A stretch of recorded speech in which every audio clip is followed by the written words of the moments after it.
Salut à toutes et à tous. J'ai comme souvent une question à vous poser. Une question, attention, très très importante. Est-ce que vous avez déjà entendu parler de la Twist Face qui est faite chez Taylor? Jules, je vais te poser la même question. La Twist Face, ça te parle? Non. La Twist Face, c'est ça. Alors évidemment, ça c'est une réplique pour qu'on comprenne un tout petit peu mieux le boulot hallucinant qui a été fait chez TaylorMade. Si je vous la montre un tout petit peu de côté comme ça, est-ce que vous voyez cette courbe qui a été imprimée sur la face que vous ne retrouverez que sur les M3 et les M4 de chez Taylor? Qu'est-ce que tu en penses comme ça à la voir? Ah bah on n'a jamais connu ça avant. On n'a jamais connu ça avant. Alors, est-ce que vous m'accordez quelques secondes, voire minutes de votre temps pour qu'on puisse un peu plus expliquer les avantages colossaux qu'apporte cette technologie? L'idée est la suivante.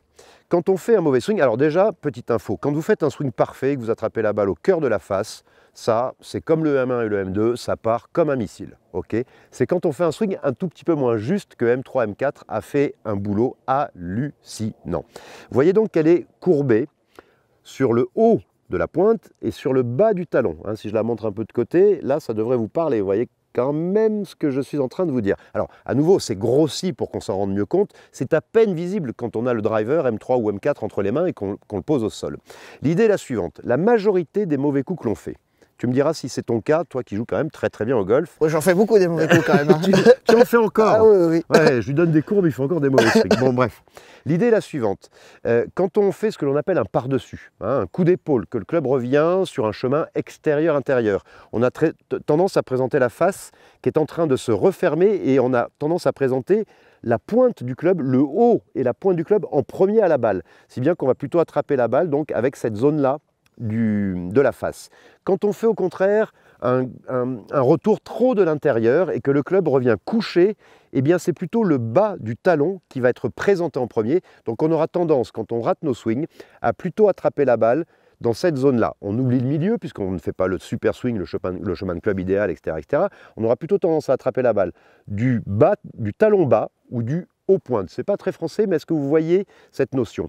Eh bien figurez-vous que, ça c'est hallucinant, par rapport justement au travail qui a été fait sur la face, cette courbe imprimée ici et là va compenser l'erreur de chemin de club et d'orientation de face qui est reliée donc à la faute, le par-dessus, le coup d'épaule, l'extérieur-intérieur, qui a souvent tendance un peu à, chez certains, croire que l'on slice la balle, mais ce n'est pas tout à fait le cas. En fait, la face arrive tellement orientée à gauche que la balle part en hook avec très très peu de spin. Elle a un effet droite-gauche qui est prononcé, en tout cas une direction droite-gauche, et surtout la balle, elle ne reste pas sur le fairway.